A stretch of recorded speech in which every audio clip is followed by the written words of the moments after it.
Good evening, everyone, and welcome to Glendale Transportation and Parking Commission March 25, 2019 meeting. Let's start with item number 1, please. Item number 1, A is roll call. Commissioner Yakubian? Here. Commissioner Gonzalez? Chairperson Kirkjian? Here? Commissioner Sahakian? Commissioner Nazarian? Here. Let's move to item number 1B, please. 1B is a flag salute.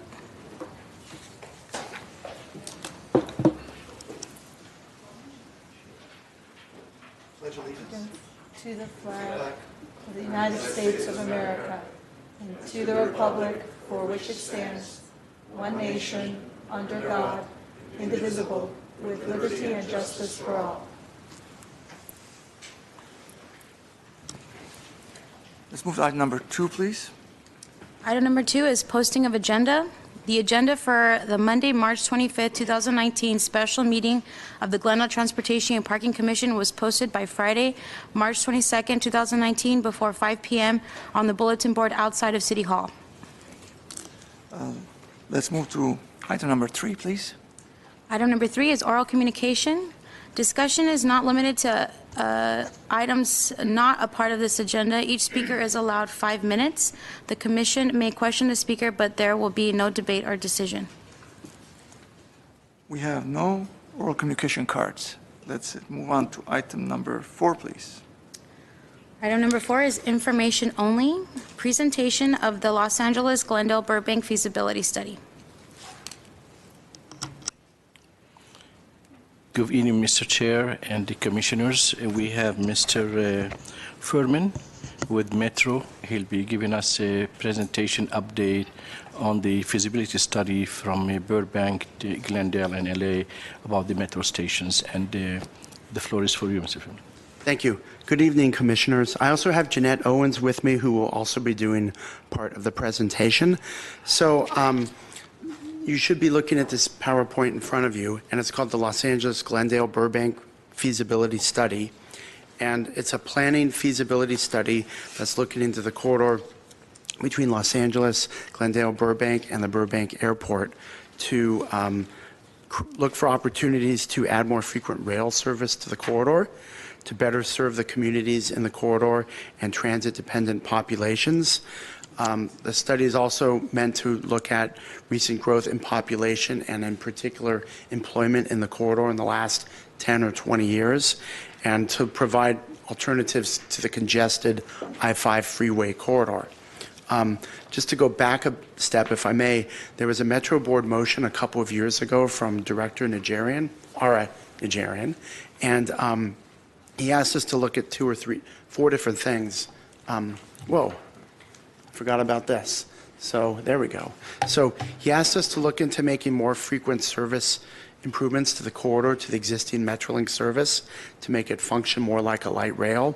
He asked us to look into where might we add additional stations in the corridor in the cities of Los Angeles and Glendale to provide, again, more like a light rail service, and to look at 3 different technologies or modes for the corridor, what might be best for more service. For example, additional Metrolink service to support the existing Metrolink Amtrak corridor, a DMU, diesel multiple unit, or electric multiple unit, which is like a light rail vehicle that operates on top of Metrolink as a shuttle service to provide more frequent service, in addition to Metrolink. And then the third option, which would be light rail transit, which would be a separate dedicated guideway for the corridor. And the study asked us to look into doing quantitative and qualitative analysis for what would be a recommendation for various options that's the most feasible to implement for the corridor. So right now in the corridor, there is already pretty robust service. There's a lot of Metrolink service, which is the service in green and yellow. And there's also the blue or the Pacific Surfline or Amtrak trains. So combined, there's a tremendous amount of service in the corridor between the Antelope Valley line in green and the yellow Ventura line and the Surfliner. The problem is the service is not very well scheduled. You have service peaks during certain times of the day where there's a train every 7 minutes, and then other times throughout the day where there isn't a train for 2 hours. So they asked us to look into ways to make it function more like a light rail, more frequent service, and fill in some of the gaps, in particular in the midday. And then the bottom chart shows the weekend service, which has less service. So that's kind of the current service level in the corridor for Metrolink and Amtrak. The motion from Director Najarian also asked us to look into adding additional stations. We've tentatively refined it to 1 additional station in Los Angeles, potentially at an area we call River Park, which is north of the CMF Taylor Yard area. And then the other one in the city of Glendale, which is probably of great interest to you, would be in the Grandview Sonora area, adjacent or near the Disney DreamWorks campuses. So we'll talk more about these stations in a second. So there's 2 stations that are recommended for further consideration. One we call Grandview Sonora, and that one has a lot of advantages because there's it's fairly in the middle between the downtown Burbank and downtown Glendale stations. There is a strong ridership in terms of buses in the area. There's within a half mile, there's good high density of population and employment, and a lot of the land use around there is conducive to potentially adding a rail station. We had some preliminary discussions with DreamWorks and Disney, and they expressed interest in further discussion of possibly putting in a station in the Grandview Sonora area. In terms of the pros and cons, we talked about that there are large employer campuses in this area, and they're within walking distance. And there's already a lot of people in the corridor that use the existing bus service. As far as cons, I would just say that there are a lot of grade crossings around there, and depending upon where a station might be, you could have some issues with gates being down for a significant amount of time. And there is a quiet zone right there, as you know all about, and we don't want to do anything to jeopardize the quiet zone that your city worked so hard to get recently.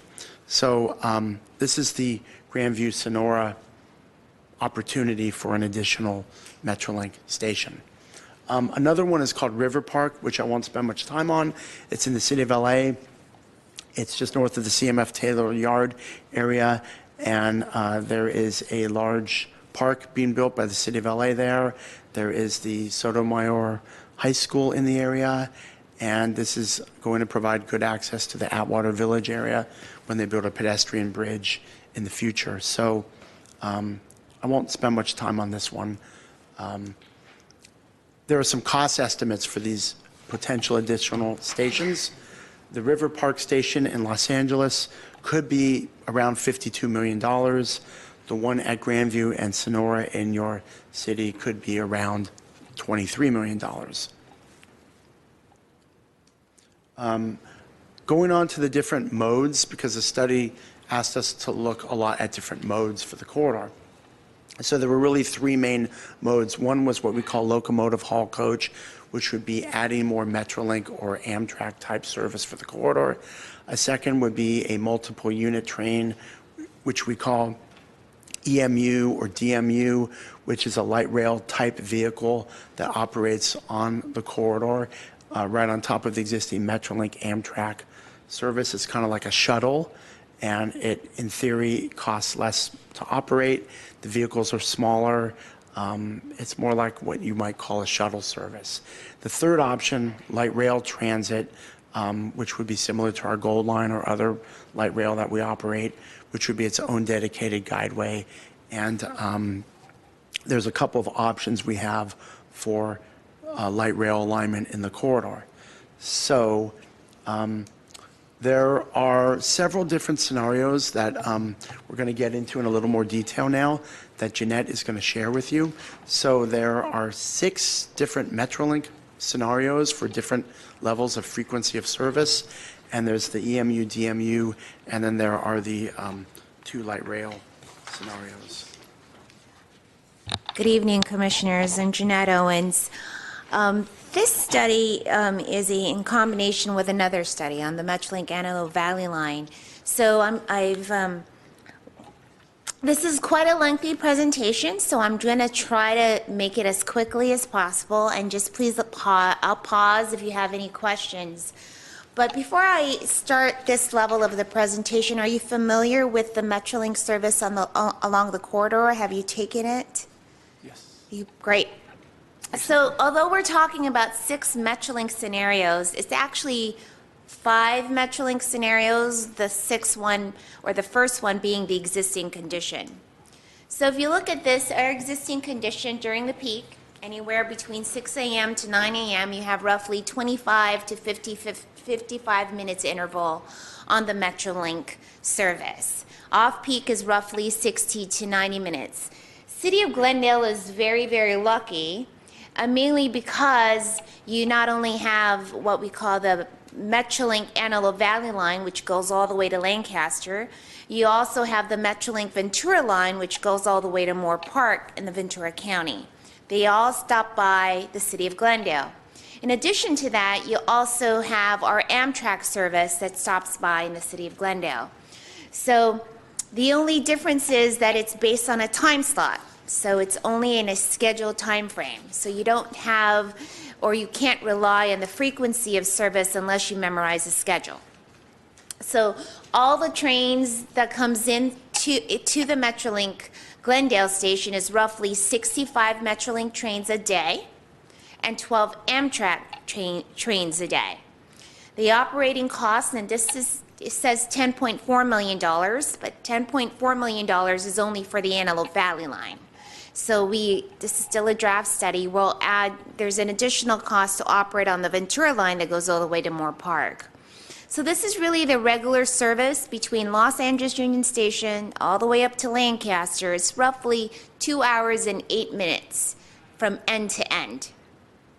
There is an express service that does not stop in the City of Glendale, but that goes from Union Station all the way to Lancaster.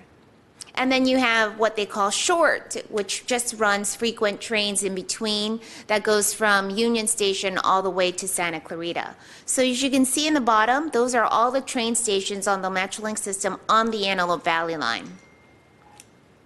The second option is really just building on the 2 new stations. So if you add 1 station in the City of Los Angeles and you add a new station in the City of Glendale, you'll now have 2 Metrolink stations in the City of Glendale. The City of Burbank has 3. 2 on the Antelope Valley line and 1 on the Ventura line. So if you take a look at the cost here, the cost for the 2 new stations is roughly $75 million. City of Glendale's portion is only $23 million. No change in the level of service on the Metrolink service. Option 3, and this was a large part due to the City of Santa Clarita as well as Palmdale and Lancaster, they're asking for additional late night train. So the last train that leaves Union Station on a weekday is roughly 9:30. And so if you want to take the train and go to the City of Los Angeles downtown, watch a Lakers game, go to a concert, you won't make it in time to catch the last train leaving Union Station.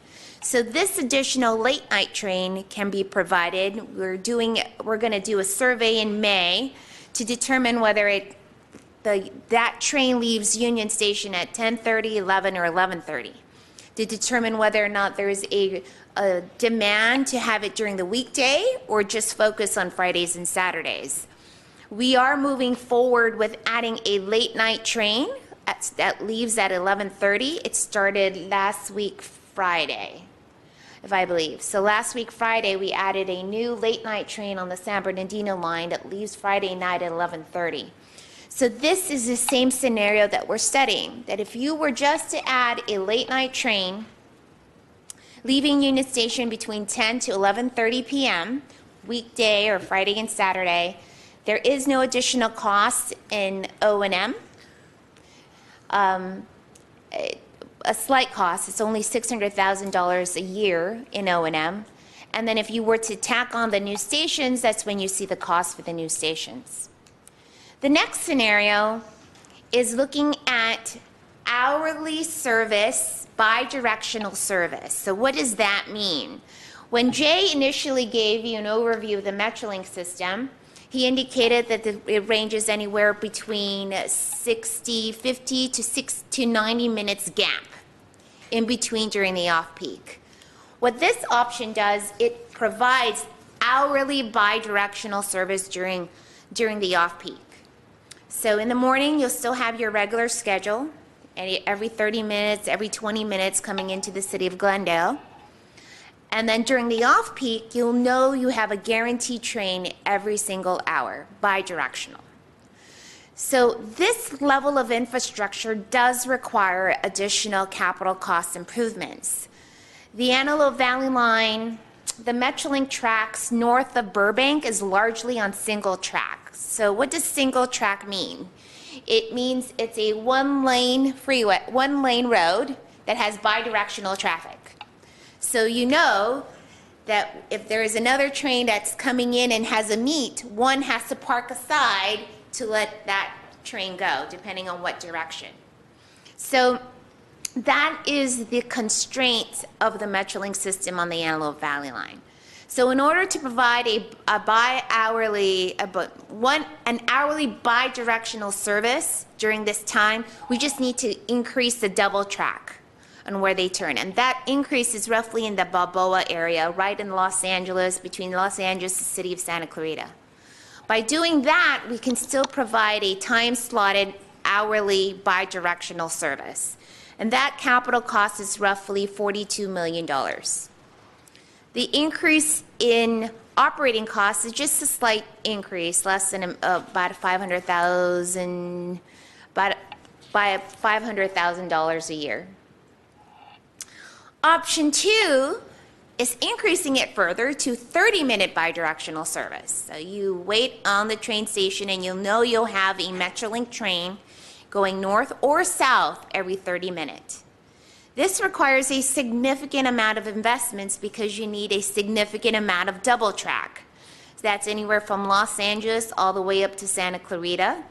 And you will also need to improve the end terminal, which is Lancaster, to do storage. So what happens when Metrolink does their service in the morning, they actually park all the trains up at Lancaster, and at 4 a.m. it leaves Lancaster, so that it comes into Union Station by 6. The train starts running through, and then they go back on a round trip. So that's the type of service that we need to provide on the Metrolink system to provide a 30-minute bi-directional service. The North County is looking into this to see what level they can support. So we have a lot of stakeholders between the cities of Santa Clarita, Unincorporated County, Palmdale, and Lancaster looking into a 30-minute bi-directional service. And the last option is, of course, when we look at increasing transit along this corridor, we had the option of increasing Metrolink service or looking at light rail. Light rail operates a more 15-minute bi-directional service. So what we did is take a look at Metrolink to see if we can mimic a light rail type service by providing 15-minute bi-directional service on the Metrolink system. And so this is the additional costs and capital improvements needed to provide that. So as you can see here, it's a significant amount of cost. It's roughly north of $300 million more, and this is incremental costs because you have to build on to the 42-minute on the hourly, the 133-minute on the 30-minute, and then you add an additional $300 million on top of that. So it's $500 million to include $500 million of capital investment to provide a 15-minute bi-directional service with the Metrolink service. Now, moving into an electric diesel multiple unit. So basically, this is a different type of train consist. So instead of using locomotives and passenger cabs, you just use a similar type of vehicle that the light rail train uses. And so This is a blended approach. So what we're assuming is that we're going to keep the long-haul locomotive Metrolink trains alone during the peak because you're able to carry roughly north of 800 passengers at one trip, as opposed to a light rail where you're only limited to roughly 200 passengers. So that's the reason why this is a blended approach. The blended approach here looks at using Metrolink during the morning and evening peak. And then during the off-peak, we would switch now to diesel multiple units or electrical multiple units. So the incremental cost and the infrastructure is relatively small. They would still use the same Metrolink tracks. We'll need to just make some adjustments to the platforms because they have a different height because it's a different train. And then you would have to pay for new vehicles, new train consists. That's the additional one-time upfront cost. So now focusing on the last transit mode options that we're looking at, which is the light rail. One light rail, and this was done, I believe, in 1992, when they had an EIR that studied light rail going through the city of Glendale to the Burbank Airport. We looked at two different alignments. So this was the original, the first one on your left. It was the original light rail alignment that was studied in 1992. And the one on your right is a city of Glendale version of the light rail alignments. And so they wanted this to kind of be more focused, going through the central business district of the city of Glendale and going through the downtown area of Burbank. So here you share the same corridor from Union Station, and then you start to shift a little to the east from the Glendale Metrolink station until you arrive on either Central, go through Central, and shift back to Brand once you pass Colorado. So it's kind of a feasibility study, but it really looks into looking at an alternative alignment of the light rail. From the perspective of accommodating high-speed rail, the light rail option that goes through the central business district of Glendale and downtown Burbank is more accommodating of the light rail because it doesn't conflict as much. In the left option, when it goes through the corridor, it's with or without, it's without high-speed rail because we only have 100 foot of right-of-way, and you either put an additional light rail or you have high-speed rail. So those are the options that we looked at.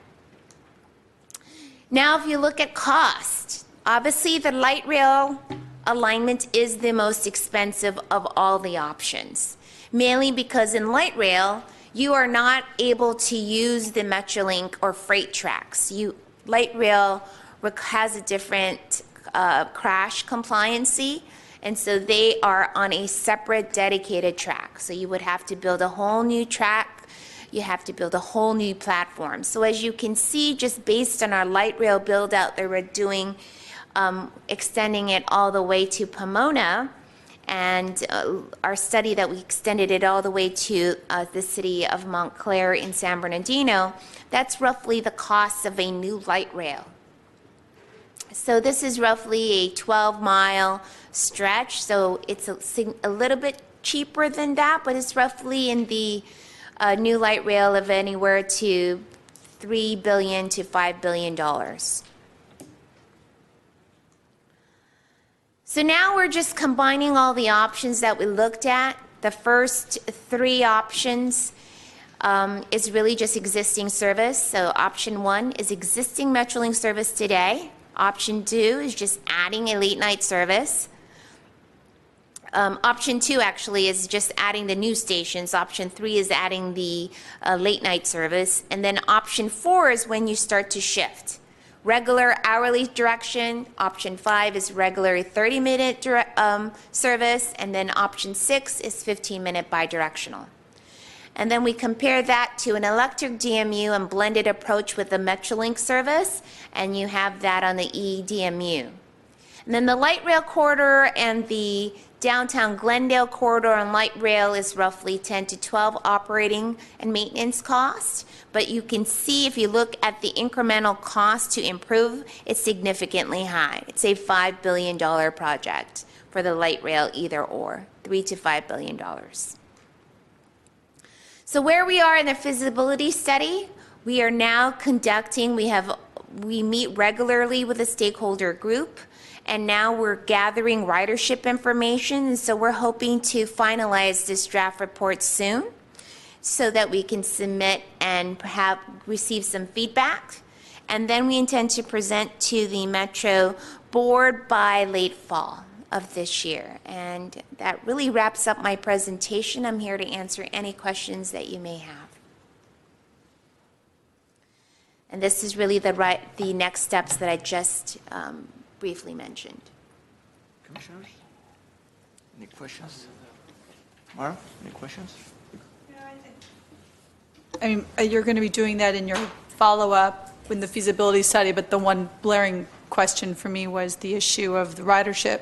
Yes. And I think that's probably one of the crucial elements in understanding really which direction you should be going with all the different levels. So I'd be really interested to know what comes of that study, but Okay. I think your presentation was excellent. Thank you so much, Mr. Furman. Thank you. You're right. The ridership will help provide a cost-benefit analysis of each of Right. the options. Absolutely. Thank you. Okay. Thank you for the presentation. And I have a few questions. Can we go back to the visual that was this one here? Okay. Now, you're separating the operating costs Yes. for our area. Now, what's the purpose that you're highlighting the operating cost for Glendale? I mean, Actually, this What's- is not for Glendale. This is operating cost for the entire Antelope Valley line. okay, I got you. Maybe in the prior visuals, you had operating costs. So the only thing that is only serving Glendale is light rail 1 and 2. Okay, I got you. Okay. Is this Measure M who's funding this? This is not Measure M at all. It's not part of Measure M. This is a feasibility study that was funded by the regional rail budget. Okay, I got you. Okay, now one more thing. As far as, if we go back to few more, to Sure. the prior visuals. Which one? This one here. Yes. Now, during our last meeting, we were introduced to the bus which connects Gold Line to Red Line, Yes. The where NoHo. the Metro was asking Glendale to basically a lane, driving lane on Glen Oaks and on Central. Over here, we're also highlighting Central on rail. Right. And there's also talk of streetcar, which is coming ahead. So will it be possible at one time for us to get all the options rather than piecemeal information for public to get a better view of what's happening? I think that's possible from Metro's perspective. I know that the light rail option going through Central Business District of Glendale and downtown Burbank, at least a portion in Glendale, that does conflict with the streetcar option. But I figured that was okay because the city staff has directed me to use that option. So we can definitely show you the different alignment. I will defer to city staff to provide the streetcar option, but we can definitely combine the presentation together. And we have not seen that yet, so that's why we're at dark, if you will. Okay.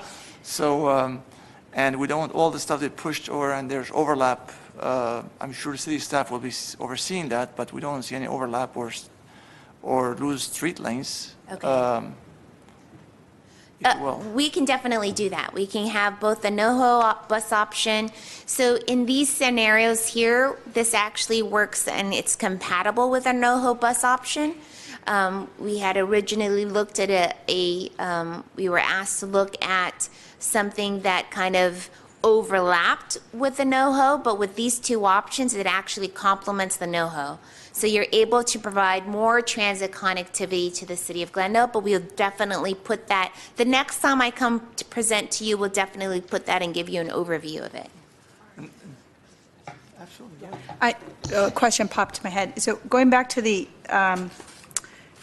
idea of a potential station at Grandview Sonora. So in the Grandview scenario. in the discussion or the cons, Yes. so I was there at the grand opening of the Quiet Zone Yes, celebration. yes. Is there any way you can expand on a little bit further on how that would affect the Quiet Zone? Is that they're not compatible? If it's put in, are we then jeopardizing the Quiet Zone? We would need to look at it a little bit closer. Right now, you don't have a station. So when a train passes by, there is no additional precautionary measures because there's no station that they need to slow down or approaching. So they just whiz by the grade crossings at Sonora, Flower, and Grandview, right? Or Grandview, Sonora, and Flower. And so when they do that, there is kind of no conflict. When you add a station in between, that means the train now has to stop in between the two grade crossing. So then the improvements that you've made on the quiet zone will need to be adjusted. So when you apply for a quiet zones on the grade crossings, you add what they call SSM, which is supplemental safety measures. So in order that when the train blows their horn, it's really to warn cars or pedestrians that a train is coming. So if for a quiet zone to occur, that means we have to increase the safety measures all around the grade crossings to making sure that since the trains are no longer blowing their horns, we have to make sure that any cars or pedestrians are not going to go into that grade crossing. Okay? Yeah, I So we have to, do quad gates, we have to do medians so that you don't have a car that kind of jumps over the median to go into the grade crossing because they feel like I'm going to beat that light. Right. So we just want to make sure. So the only issue with adding a station is making sure that we, I guess, revisit the improvements, the safety improvements along that area. So it can be maintained? We definitely intend to maintain it. Okay, that's In addition to that, we have a separate regional rail projects on Doran grade separation. So that's another way to enhance it because you're now grade separating it all together. Okay. So yes, that's something we can definitely maintain. Actually, that's one of the goal is to leave that alone. Actually, that was my Sure. next question, but let me, why Sonora and San Fernando, not Grandview and San Fernando? The reason being is at Grandview, there's more transparency. People are going to see the train coming, whereas there's structures at Sonora and railroad tracks where people who want to kind of beat the train, they'll have less visibility. In addition, there's probably more pickup and drop spaces, and there's more open space at Grandview versus Sonora. Sonora is full of buildings. And also at Grandview, water and power, there's water and power station over there, which that open space could also be utilized. I don't overspeak over here, but there's space on both sides of the street, and it's more open. No, we could definitely look at that. I think the reason why we selected this particular location was mainly to serve one of your largest employers in the city of Glendale, which is your DreamWorks and the film studios area. So it was more to provide a direct connection to them. So for example, on the Grandview Sonora, we're not looking into providing additional park and ride lots because we think that most of the people coming in using this station will be served by DreamWorks, Disney. So that is the intent of placing this station at the front door of that movie studio lots. Having what you just said, Yes. is Disney property starts at Sonora and goes all the way to end of Flower. So Grandview, it'll be in the center. If they're probably going to, until 2029, I believe, they'll be building over there. So if you go down Grandview, DreamWorks is right there, and you'll be in the heart of Disney versus on the north side of the Disney Campus Park, or Grand Central Park, if you will. Yeah, those are good comments. We just place a little circle. That's why you put Grandview/Sonora. So definitely, if you think that this Grandview is a better location, that's definitely something we can look into a little bit more. That's probably more engineers' questions too, but that's what I think. So we've met with the movie studio representatives, the film that the city of Glendale arranged. And so we are hoping we can get some feedback from them on what's a better location. Ideally, if you want me to reduce capital costs, I would prefer it to be on property that they own since we're serving their station. But instead of having to buy right away. So that's ideal. So if they have a property area that I can place a platform for a new Metrolink station on Grandview rather than Sonora, I don't even need to think twice. I know. What do you think, Mr. Haiti? We need to have further discussion first with our traffic engineers, as well as, like she mentioned, the right-of-way, and be able to provide accessibility to the station, whether it not being in public right-of-way or the Amtrak right-of-way, or the private on Disney. We need to have that meeting with Disney also. Okay. We can get back to you on that. We're going to let the city of Glendale determine where that station is going to be located, so we'll just follow suit. Okay. Thank you. Okay. Any other questions? Thank you.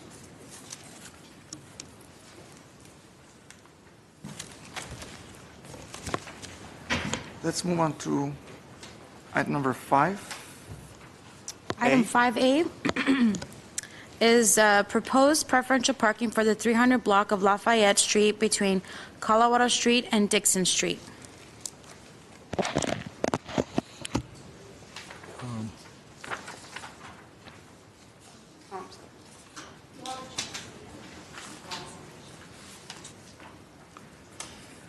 Anyone who wants to speak has not turned in a speaking card yet on Lafayette? Mr. Chair, Caucasian, just want to bring up to the commissioner attention that even though we have 3 commissioners tonight, the majority can vote tonight without postponing. You don't need 4 or 5 commissioner to be able to get 3 to 5 votes, whether pass or not pass. With the 3 commissioners tonight, 2 to 1 will be able to make a decision, pass or not pass, for any of those items. The next, the 5A, the 5B, as well as the 6A. Got it. Thank Just you. FYI. Okay. Dombrowski. Good evening. Sorry, before you begin, Mr. Nabrowski, Chairperson Kirkjian, members of the commission, because this was agendized as a public hearing, we need to formally open it as a public hearing. So if you could do that. Oh, okay. Again, anyone's turning in cards for Lafayette, Lincoln, and Geneva. Because that's it. Public hearing is open. Let's go for item number 5A. 5A is proposed preferential parking for the 300 block of Lafayette Street between Colorado Street and Dixon Street. Mr. Dombrowski. Good evening. Commissioner Kirkjian, or Chairperson Kirkjian, and commission members. My name's Tad Dombrowski. I'm the parking manager for the city of Glendale. I wanted to, there's 2 items on preferential parking, so I want to give kind of a high-level overview on the preferential parking program first. It's generally speaking to put restrictions in place in the residential neighborhoods to protect them from commercial overflow that's flowing into the residential neighborhoods. It's one of the tools that we use that accomplishes that. The extreme case is somewhere like the community college area, where you have a huge demand for parking, and it filtered over the years, it filtered into a lot of the residential neighborhoods. So this is much more on a smaller scale and is isolated. Every every one of the streets, the width, the amount of parking, the amount of driveways, all of that factor into any of the requests that come in. I try and make it clear from the start with a lot of the petitioners that the street parking is overflow parking. It's overflow parking for all, regardless. The residents are encouraged to park on site, the businesses are encouraged to do their business on site, and the only time there should be a need for the overflow parking is if something is happening that changes that. And generally speaking, if it's getting to the point where it has met the criteria, the requests have come in on the residential side and it's met the criteria, then there is definitely a parking problem in this area, whatever streets it is that we're bringing in front of you. So tonight, the first one is on Lafayette, and the area shown is just south of Colorado Street. I want to highlight two things. The request is actually for the area in blue, which is the frontage for the residential. You can see it's probably about half to 2/3 of the street, but there is still the area in yellow that is next to the business commercials that would keep the same regulation as it has now, which is none. They basically are required to move their car 72 hours. So those restrictions would not change. We would only be changing the regulations in front of the blue area. The second thing is, with those, generally speaking, the businesses that are on the corners near Colorado, one of them has to do with automotive work, and the other one is a hotel. So the dynamics of each business also play into a parking demand, where on the hotel side, you have people who are coming in and spending the night and generally would be leaving during the daytime, during the hours that we're requesting. So we think that the bulk of the problem is probably being caused on the repair side, on the car auto repairs, just having so much inventory on site and not being able to keep all the cars on site. There's also other dynamics that play into this. When we say non-residents, it could equally be that there's a lot of visitors that are coming into the area, and whether they're visitors for places or whether they're visitors to the residents, we can't determine. We don't know who those people are. We just know whether they're residents that live on those streets and are parked on those streets, or they're not. There's also a high school that is just on the north side and around the back that is still within this general area. The surrounding streets north of Colorado all have preferential parking on them. So the high school over time has already pushed into those, whether it's teachers or students, has already pushed into those neighborhoods, and any of the residual impact from that may be coming south of Colorado now. So we received the petition back in August. We received the request. In September, we received the petition, and there were 24 residents on the street. 19 of them signed the petition. When we went out in October, we did our parking survey, and we went out several times and took the average as a whole. There's 18 parking spaces that are located on street in front of those residential, in front of that residential section. The yellow section that I said we weren't touching, there's 9 on-street spaces that'll be left alone and would not have that regulation. On average, the street was occupied 55% of the time with non-residents, which exceeds the 25% threshold to establish preferential parking.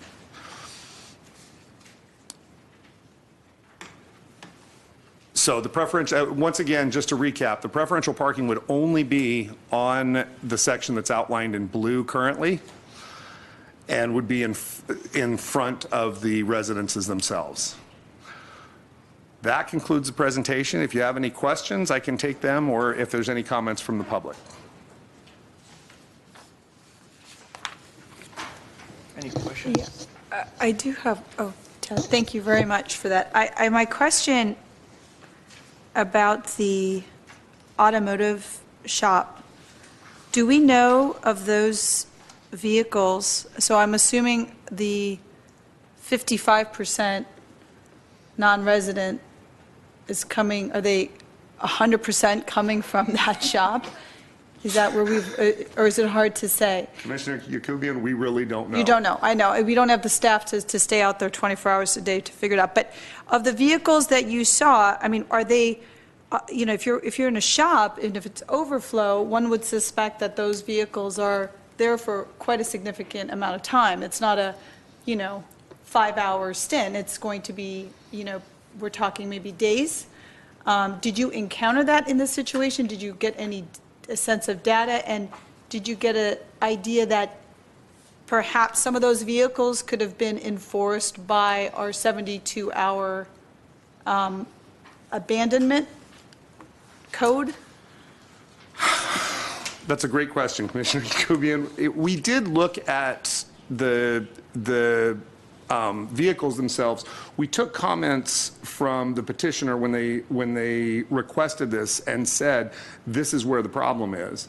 And in some of the other conversations I've had subsequently, as a matter of fact, one of the people that I had that was not able to attend the last meeting that had to be canceled, that when we canceled it at the last minute because we didn't have a quorum, they were still here. They still showed up. They didn't know. And they started talking to me and said, that's primarily the cause of the problem. We see the people coming out there. We see them moving the cars throughout the day. And they generally shuffle the cars far enough where the 72 hours doesn't apply. If they're moving, they aren't storing the vehicles on the street for extended periods of time. They're getting them in and out of the shop, which is what they should be doing. But if they have too many in inventory, then they don't have the capacity on site to keep them there, and they go and use the public streets as overflow. And did you get a sense, I know that the northern portion of Lafayette Street is not, in this, but was that also, did you get a sense if that was also being utilized by, like, non-resident? It is, but even the residents are parking up there if they can find a space. I see. They will even park that far away and walk down knowing that there's not space in front of their home. They'll take the space on that block anywhere they can get it. So to avoid parking on the street that runs perpendicular across the bottom. And does the city have any Dixon. properties nearby in that location that could work with that particular shop in terms of arranging, cars to not be put onto the streets, but instead in? I'm not aware of any, no. Okay. Any questions? Actually, so the tenants, you mentioned 24, but in the mailing list, I see 21. So is there more that we didn't mail to all the residents, or? That's the first question. The second one, you can check that later on. So in our ordinance, do we have anything beside the 2-hour regulation we're talking today? Is there anything else? We do, Commissioner Nazarian, and that's a great question. The regulation is a balance. And in this case, a lot of the residents would generally petition, and when we get requests throughout the city, the residents want permit parking only. We want it just for us. And this is the balance, having some sort of a time restriction, and depending on what the businesses are and what places you're coming to, is the balance where we aren't turning customers to the business away. We're still allowing them to park and find the spaces, but we're trying to move the people who stay there all day and park all day long into somewhere else. A lot of times this type of a regulation pushes the problem to other streets. And the idea is you don't want to be so drastic and do permit parking only where it pushes the entire problem to another street. You want to find that balance. And I think the residents would agree, if you wind up with pushing a handful of these vehicles off, if there's only 18 spaces there and you push 3, 4, 5 away, most people can then find parking in front of their home or somewhere much closer than they do now. So it's finding the right balance with the regulation. The existing regulation was proposed taking into consideration the other regulations in the area as well. So the places that we have permit parking, or the 2-hour parking on Colorado, for example, is 7 a.m. to 9 p.m.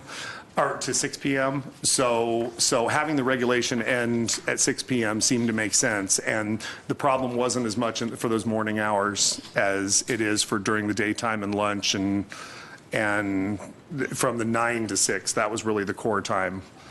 That's only weekdays, right?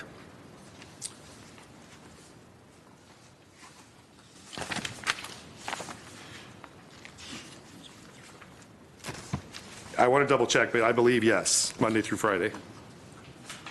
Excluding holidays. Yes.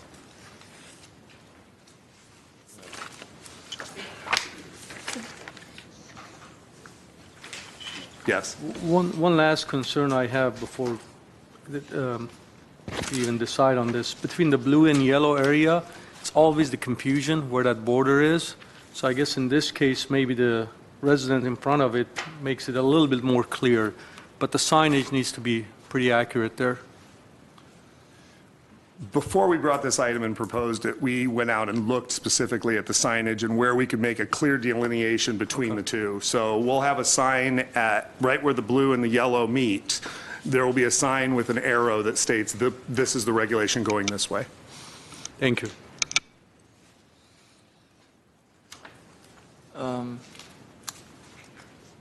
Do you know if you guys verified how many on-site parking spaces are there for these units? Do they, I mean, the question is are they utilizing their garages as storages, or are they rented out? Is it self-imposed constraint upon them, or is it really real hardship? That's one thing we like to see before we regulate streets. Yeah. Can I jump into this? Because this is like a Groundhog Day for me with this question that keeps coming up, Chairman Kirkjian. So in my past experience on this commission, that issue always came up. And it came up especially in South Glendale, in the very heavily, not combined streets with businesses, but just purely residential. And that issue came up. And we brought up the idea of, well, just as you had, you're bringing up the idea of, are they using their garage, their parking space for storage? Could it be that they're even renting out their parking? The problem, I guess that's the answer I got from staff back then. It may still be the issue now is, that's an entirely different administrative a monster to be able to get the city to have to go and check on all of each and every one of these units. I mean, administratively, it would be nearly impossible and probably not the best use of time for our staff.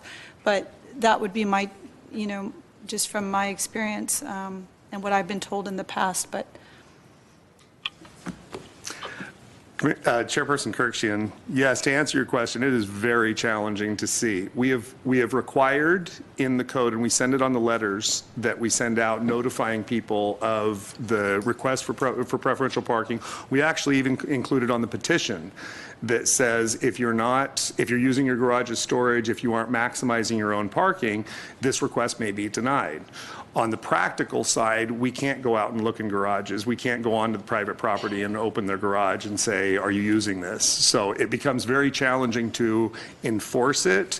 However, if we're out there and we see things where we see the garage, a lot of times it's the drive itself. And some of these driveways go back quite a ways. Others are short and only used for the front of the house. In this case, there's a mix, but a lot of these are not single family dwellings. In the picture, we show about 10 buildings, yet there's 24 residents, and there's 18 spaces. So it's finding that balance of all of those pieces. I'm sure that some of the residents are parking on site, and if they want to have somebody come and visit them, it's very challenging. While others may or may not be optimizing the space on site and keeping that for later. It generally speaks, though, that when you get more than the 75% occupancy that's required to put preferential parking in, it's a combination of the residents not parking all on their property and the businesses are encroaching into the neighborhoods. Before we get there, I mean, the tenants in their application, their request, each tenant, I believe, should answer that. There should be a question there. Where do you currently park? How many on-site parking spaces do you have? Is it open parking space or is it covered parking space? I think those are questions that needs to be answered before we go to the streets. And sometimes there are units there that are not legal. And that gives us a better assessment of what each pocket has or possesses. We do send the petition, the tenant list. We also combine a lot of times with GWP and get it so that it is a address that is registered and permitted. Okay. Any other questions? Not for me, just like to hear from the... Okay. Hortensia Martinez. Go.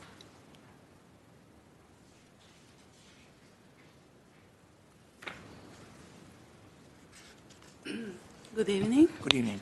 I live at 312 and a half Lafayette. My building is a 4 apartment, and there is only 2 parking spaces on the back side for the 4 apartment. Okay. Are they covered parkings or are they open? Those 2 parking spaces? The 2 parking is for No, the are they covered or are they open? Are they striped? cover, but no, with no door. No doors? Just- Okay. Yeah. Car It is parking. only 2 parking space for the 4 unit.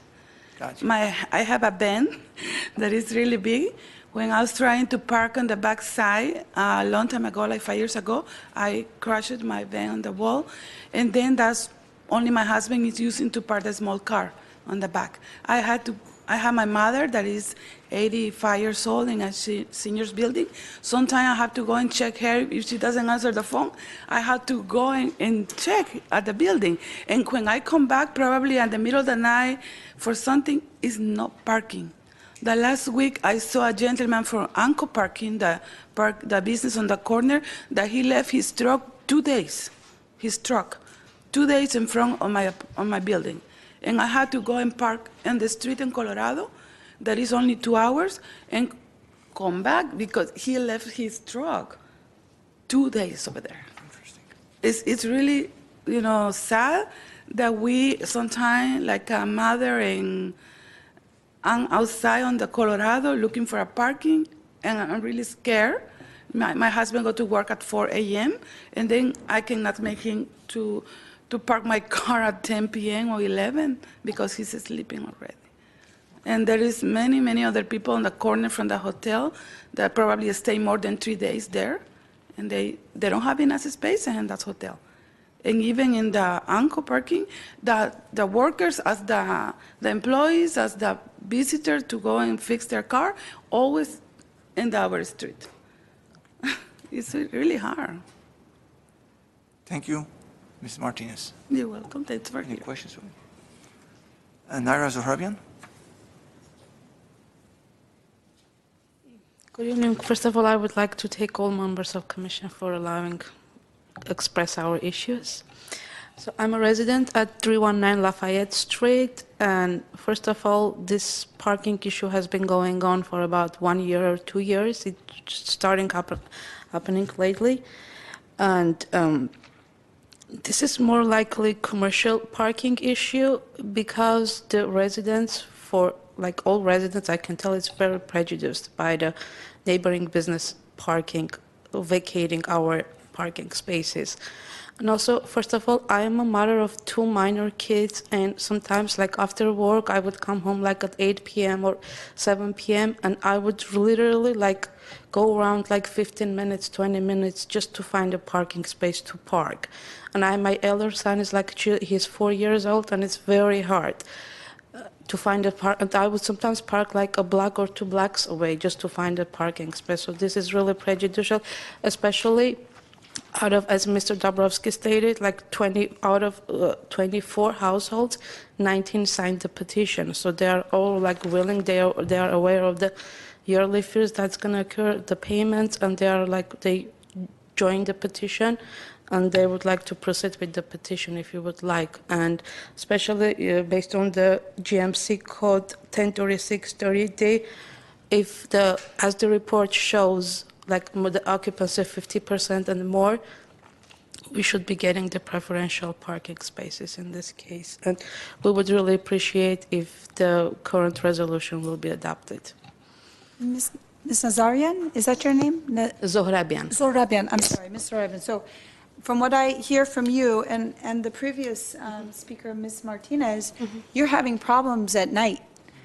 Not only night, during the day. During too, the day, for but for also me. at night. Yes, So I guess exactly. my question is, how do you think this is going to affect you if this regulation is between 9 and 6 p.m. only?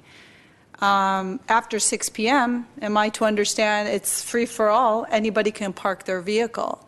So how do you think this would affect? Well, I mean, after 6... at least that portion of the day will be covered. So when I get back from lunch, or my husband will come back like during the day, at least that portion will be covered, and that would put the businesses on notice somehow, any kind, not to abuse the parking spaces, which they have been doing lately. Well, I mean, wouldn't it, and I'm sorry to, it's begging the question, did staff look into the idea of expanding this to cover this evening gap? We did, Commissioner Yacobian. It's the idea behind it with the daytime regulation. Partially, it's the balance between what the petitioner was requesting, and the other part of it is when you move some of the vehicles during the day, and it specifically has that blue area during the day where they couldn't park there. In that area, you won't wind up with cars that have been there for 2 days. That's the key. If they're going to park those cars for longer term portions, they could park it up in the yellow area and keep them there for multiple times. But this is kind of that shared area where you want turnover to happen, and by even regulating it during the day, it will change the behaviors of the people who are staying longer to where they know, I've got to move my car tomorrow, so let me just find a better space now. Okay, so and I'm sorry, maybe, do you have any more questions for Ms. Rizzo? You can sit. I'm sorry, I don't want to keep you standing there. Real quick, Ted, just to get a clarification on this. If we're understanding that the issue is this repair shop, 6 p.m. comes, they just need to kind of put their cars wherever they can put it, and they can put it wherever they want to put it. My concern is on this commission is, I don't want to do something that's not going to fix the issue, or it's not going to cover the issue and go through the expense of going through it. My fear is if I have that auto body shop, I'm going to play a whack-a-mole with the vehicles as much as I can, and then when 6 o'clock comes, I park everything on the street, and 9 a.m. is pretty late in the morning for these body shops. They're going to be up early morning, and they can move things around again. So I'm trying to process this right now, but I have a big concern about this actually addressing the issue of, it's going to work during the day. That's not a question, but, when mom gets sick at 11 at night and you go and you come back, this ordinance isn't going to help you. It's not going to protect you at night. So, I want to make sure that that's, that happens for you. But let's hear some more speakers. I don't want to. Speaking of, do you know how many on-site parking spaces does the transmission shop have on-site for their use and their customers? No, Chairperson Kirkjian, I do not. We don't usually typically survey the businesses. I know the hotel has several spots that are not typically being used. And the goal would be, even if this restriction came in and it was during hours that people were coming into the hotel, if they realize that the quick, easy parking that's on the street, oh, this is 2-hour parking, I can just pull in and park at the hotel.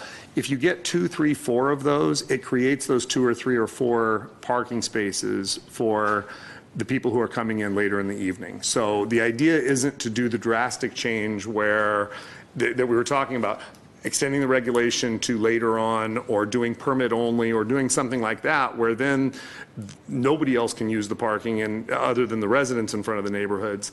Then you wind up with the residents having plenty of parking and the businesses suffering. It's finding that balance where we can shift just enough over, and this is what we would feel is a good first step in doing that. It is entirely possible, as Commissioner Yakubian said, that this is not going to be extreme enough, that the whack-a-mole will continue. And I think that really is what's already happening. They're already looking at shuffling vehicles because they don't have enough space on site, so they're moving them out into the residential neighborhoods.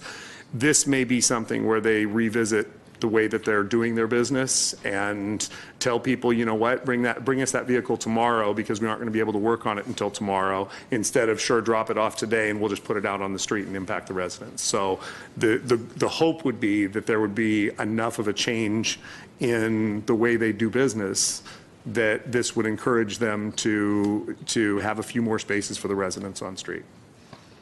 Thank you. Question to Ms. Zorabian.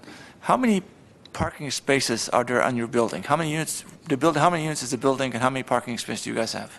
It's a duplex, but like us, the 319, we don't have any parking spaces. How about the other unit? Downstairs unit, I think they have two. Only 2 parking spaces. Thank you. Next speaker is Christina Diaz.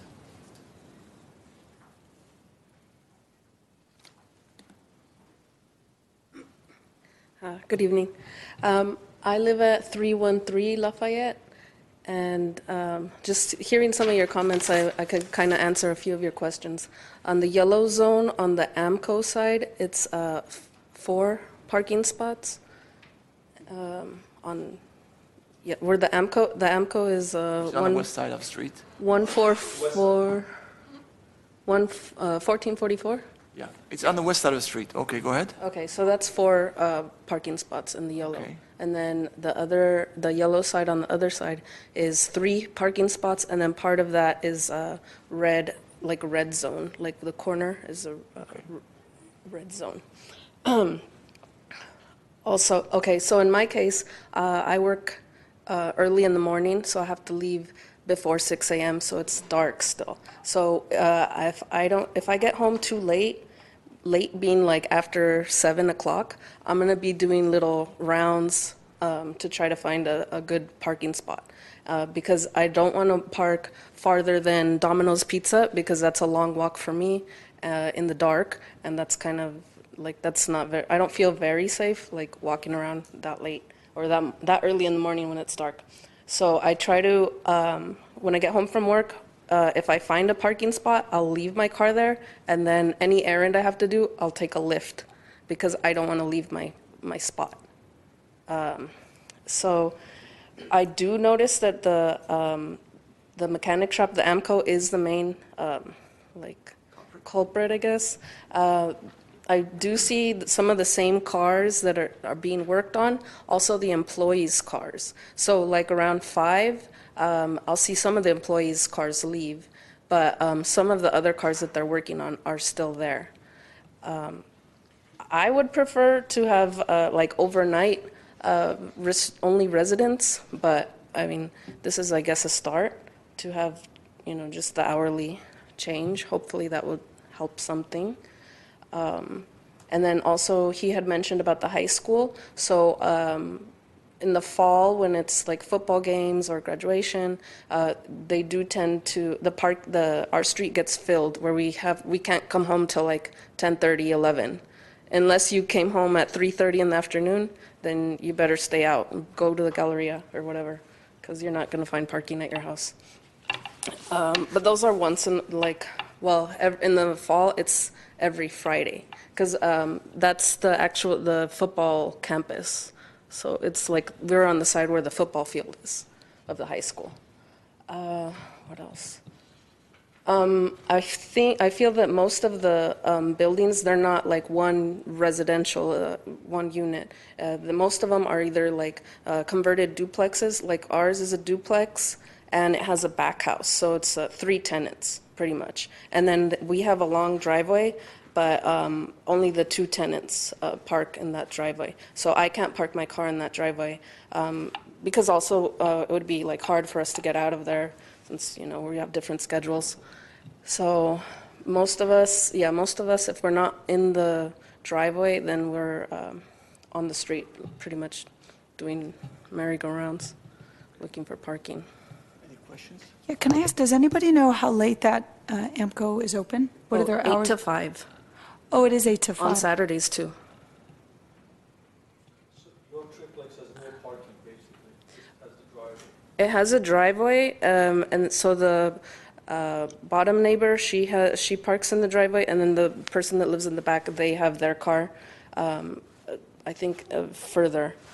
But I don't know if they move that car that often. But that's it, no parking in the back. No, No carport, no covered parking. no. It's just like a long driveway. It's not covered. Okay, thank you.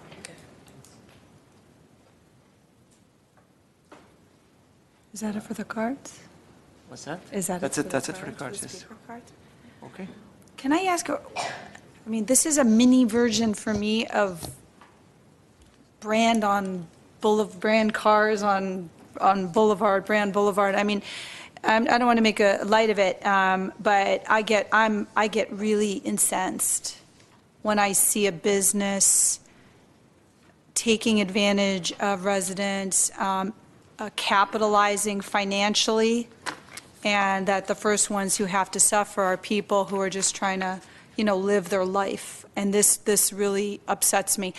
I know that the city has in the past gone and spoken with dealerships, like when we were dealing with the issue with the overflow on Brand, and try to find compromise. And in cases we had found some compromises worked out. Has there been any effort from the city to approach this particular business and say, hey, have you contacted any other business down the street? I mean, they don't have to have the car so close to them. They could make a partnership with a business a quarter of a mile away and have arrangements for vehicles to be, you know, kept there until they got to them, and then have them shuttled over to their business. So, Tad, jump in before. Excuse me, before we close the public hearing, I also have a letter here that's sent to staff from the resident opposing preferential parking, who is resident at 314 Lafayette. So I don't want to read this letter, which is addressed to Mr. Dombrowski, but that's just for all of us to know that. Yep. And for the record. And with that, I close the public hearing. Go ahead, Commissioner Yakubian. Chairperson Kirschian, Commissioner Yakubian, yes, it is challenging. I have not gone and talked to this particular business. I have in the past several times. Sometimes we are successful, sometimes we are not, depending on the type of business and what they're doing. For instance, there was recently one that was a body shop. And when we went out, it was pretty easy to identify the vehicles that were on the street that were going to the body shop, because there were about 15 vehicles we counted within a block that were missing bumpers and quarter panels and mirrors and the like. Yeah. So it was pretty easy to identify clearly which ones were from that business and which ones weren't. In those cases, we can actually involve our code enforcement department to go out and say, you're now using the city streets for your business, and we can see it and it's very clear. In cases like this, it's very challenging to, while it may be known, especially with the residents who see this on a daily basis, it may be known that that is the business and that they're the ones, either their employees or their customer cars are being parked on street. It's very challenging to prove that, to be able to say this is, you have a record of this this car being worked on at this shop. So it's hard for us to approach it from that perspective ahead of time. A lot of times when the regulations are changed, it's a message that we can turn around and communicate. And maybe this didn't impact you and ruin your business, but if the commission voted to put in preferential parking, they recognize that the residents have a problem, and they're trying to do this to minimally impact the business. But if you don't change your business model and find some way to assist where it's not going to impact these residents, this is going to continue to get harder for you. Yeah, so let me going on that, Ted. So based on the rules that we have with preferential parking, conceivably, if needed, that yellow part could also have been incorporated, or no? No, we leave the yellow part alone. However, if this problem then suddenly pushed down to, I think it was Dixon, that is the South Street. If this problem suddenly pushed down to Dixon and all of the cars just were displaced, then 2, 3, 4 months from now, we're going to have all the residents of Dixon in here. Yeah. And we're going to have the same exact thing, and it's going to expand. And if moving it to Dixon didn't solve the problem, then it's going to be, do we extend the regulation? Do we shorten it to 1 hour parking? What other tweaks can we do? But there's also the balance, because this hybrid right now, while it seems like it's not a burdensome restriction, it's only 9 a.m. to 6 p.m. Monday through Friday. It's not something that will necessarily drive out the problem that the residents are seeing every day. It's the conversation that sends the message, and if this doesn't solve the problem, then we'll be revisiting it and we'll be tweaking it and we'll be moving that direction. But it's also the balance, because this puts a minimum requirement on the residents. A lot of the residents that go to work during the day don't even need permits. They don't have to buy permits. Because they're going to get home on a normal Monday through Friday at 5, 6, 7 o'clock at night and not need a permit for their street. So we're also doing this with a minimal impact to the residents. They may get the minimal benefit, but if it's enough to move a few cars out and the residents don't actually have to pay for permits on their street, it's finding that right balance But between. do you think, are they required to pay for the permits, or is it only for guest permits? If they're a resident, Any permits are $25 per permit per year, whether it's a resident? whether it's residential or guest permits. And you get two guest permits, and you get in this area an unlimited number of vehicles. If you had 10 vehicles, we'd sell you 10 permits for I your see, it's residential. unlimited for the thing, okay, Right. got it, okay. So, but it's not free. Basically, everything's I know. pay per play. I know we keep picking up on the business, and no doubt in my mind, they are doing what you're probably saying, but is it fair to say that half of those buildings are probably a rental, they're not owned by the owner, probably because of the duplex, triplex, the way I'm hearing it? Is there any owner here, or they're all rentals on that Lafayette? So it's just wanted to see if, the owner is a business owner. They're renting a house, not providing a parking. So I'm just bringing it up for you to start thinking. Residents are suffering, no doubt in my mind, and I would like to solve that problem for them. But the owner is a business owner, and it's not different than AMCO spilling their tenants' cars in the street. So is that a fair statement? Do you guys agree, or we're just picking on one business owner now? Yeah, Commissioner Nazarian, I think that's why I started off by saying, on the high level overview, I tell the residents and the businesses the same thing. You're required to park on site. That is the goal. Sure. And if everybody is accomplishing that, then the overflow of the street parking is adequate. When it gets to this level, I think you're exactly right. It's both that aren't doing it. It's not just one. And whether it's the residents who live there and rent, or whether it's the ownership themselves who is doing it, it's nobody can handle their parking problem on site, and that's why the streets have. And I absolutely want to solve this problem. I just felt that we're constantly picking on that one business owner, and I'm a person with a rental, and I understand the business of the renting. You're supposed to provide your parking. So you can't rent a place with no parking. So that part, I want to make sure we're clear here too. There are other business owners here also, they're not doing their job. but also, Commissioner Nazarian, I would say, to go maybe a little bit against that. So you're assuming that, like, someone who lives in these rentals, they have a car, they, need to park it in their one spot, but, you have all these people living here, and, they have family, and they have guests that want to come over and visit.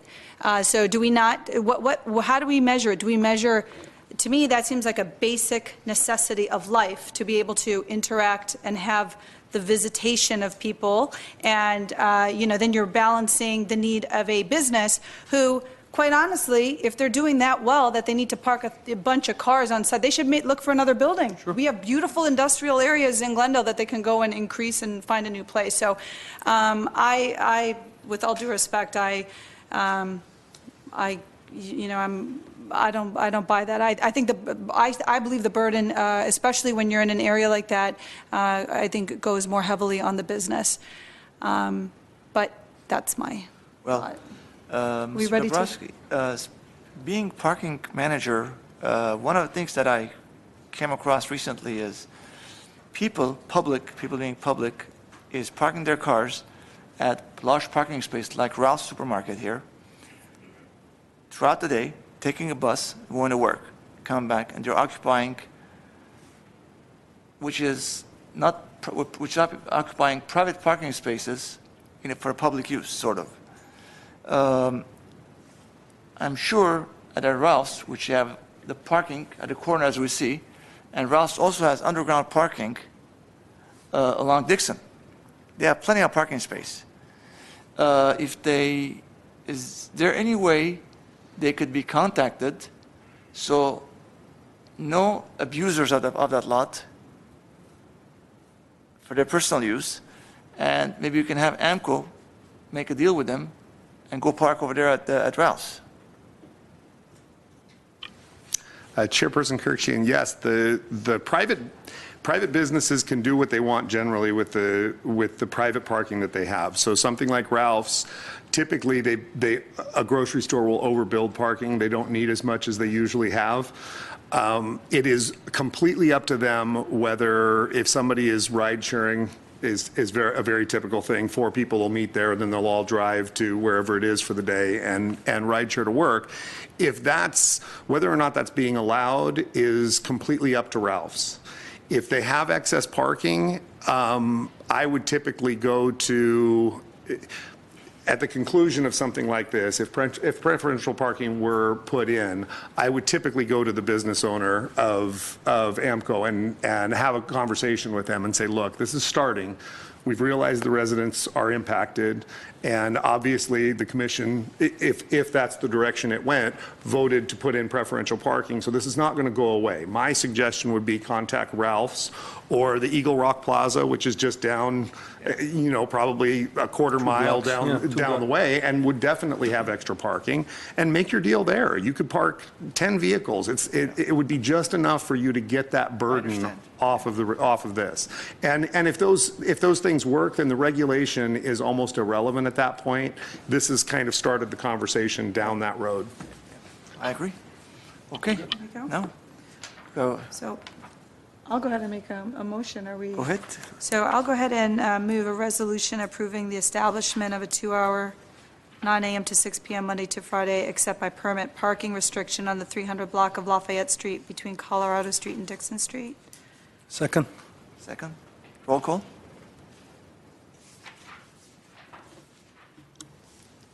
Commissioner Yakubian? Yes. Commissioner Gonzalez? Chairperson Kirkjian? Yes. Commissioner Nazarian? I thought yes. And Commissioner Sahakian? Absent. Okay. Let me just say one thing out to everyone. Absolutely, I would encourage the residents, to let the city know how this works out for you, because I think they're very, I like the approach, and I understand the approach that they're taking, but, we'd like to hear how it works out for you. By the same token, this should not create any animosity between the business and the residents, any hostile environment. And as I said, let them go talk to Ralph's, and perhaps for a fee, Ralph's should accommodate them.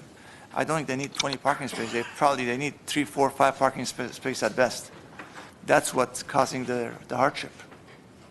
So anyways, thanks for being here. Let's move on to item number 5B. 5B is proposed preferential parking for the 1500 block of Glen Drive from 1500 Glen Drive to East Glen Oaks Boulevard.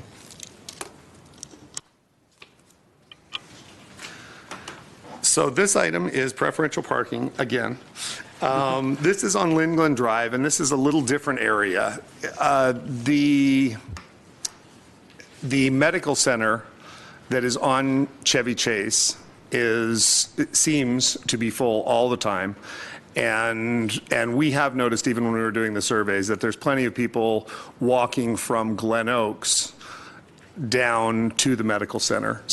It could be customers, it could be employees. We've seen there's a constant pedestrian flow that is coming and going from there. Glen is adjacent to that and is mostly single-family single-family homes, and has definitely seen the impact from that.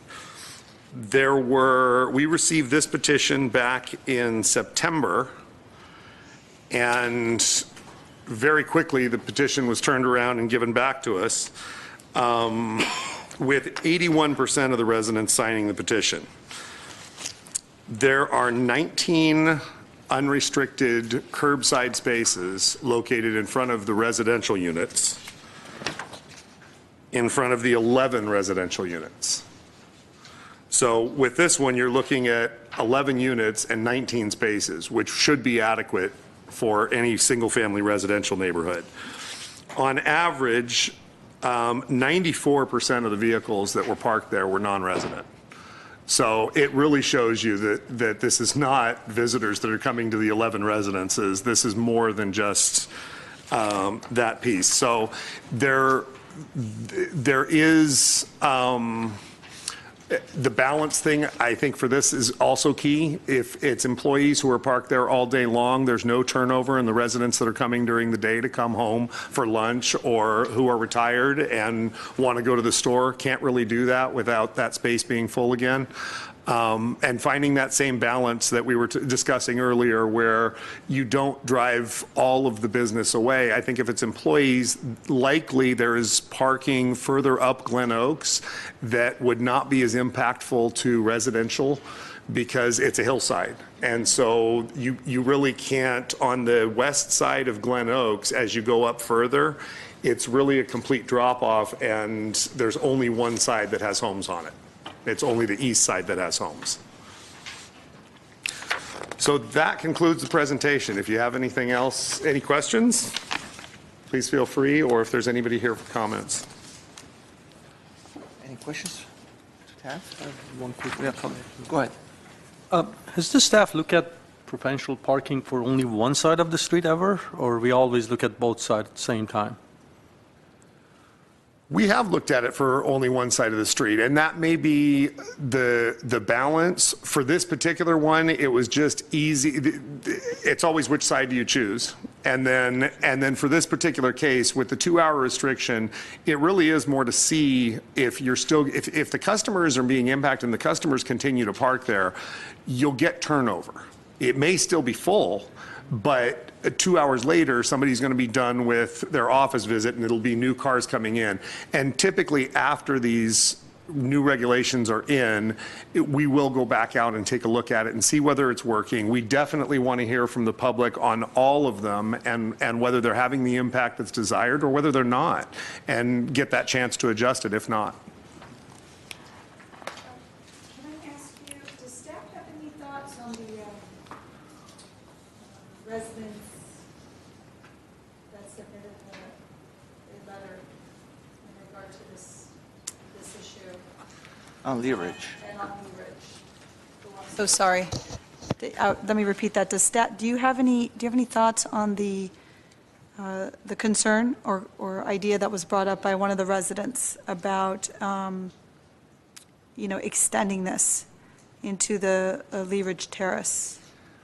Commissioner Yakubian, yes, we can see, and with most of these, wherever you put a regulation change in, it's going to displace some. The distance, if you walk from the corner of Lynn Glen and Glen Oaks, if you look at that being the start of the regulation and you look for the closest available parking, I went about, I'm going to say about 4 houses up Glen Oaks, and beyond there was a whole stretch of parking that was open. Whereas to go down that same 4 houses and then go up the next stretch, it's a much steeper incline than Glen Oaks is. And I think you might get a couple that are down near the corner of Lynn Glen and Lee Ridge, right as you make that turn near the 1511 and 1505. Somewhere in there, you might get a couple cars, but I think the bulk of them would try and park along Glen Oaks, where it wouldn't impact any residents. So You think that the lingering restrictions would discourage them from venturing further down? correct. They wouldn't even turn, they may not even turn down the street. They may just drive, see the regulation, turn around and go back over to Glen Oaks. So if it were to expand though, the nice part about this is if it were to expand, and let's say we missed and they said, no, we'll go ahead and go over to Leewood and we'll go, or Lee Ridge and go up there. I'm sure that we will be hearing from Charles very quickly when that happens. Right. Yeah, that's true. We can go out there and work with Charles. If they get this required signatures, and for that, there's really not a whole lot of houses, so it's not overly burdensome on the residents. If there's been a change to the parking regulation on Lynn Glen, and within a year, we get the complaint from Charles saying this is a secondary impact based on the restriction that was put in. The item, we actually have the ability with, if they meet the signature petition, to extend the regulation automatically. We don't even have to bring it back as an item to TPC. If it's within the first year, we can extend that regulation all the way up Lee Ridge, should that happen, so that we can continue it. Okay. They need to know about that 1 year, though. Correct. And again, that's why we go ahead and follow up once this is done. That's why we like hearing from the residents right away, because on the item that was before you, it's very possible that that next street down below could also be impacted. And again, if they petition and it's connected, we would just extend that regulation further down the next street as well. Okay. Let's open this for public hearing. And let's start with Sandra Bice.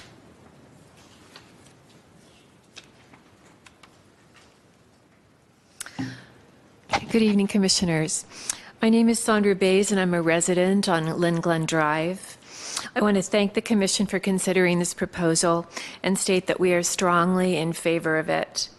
The medical offices on Chevy Chase Boulevard have not provided adequate parking for their employees, and it has turned our street into a parking lot, making our neighborhood very inhospitable to visiting family, friends, and guests, forcing them to park at least a block away up the hill on Lynn Glen and Lear Ridge.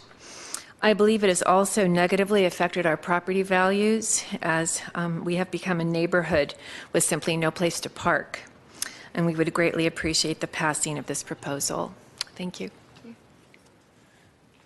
Thank you. How about Herb Smith-Bagassarian? Good evening.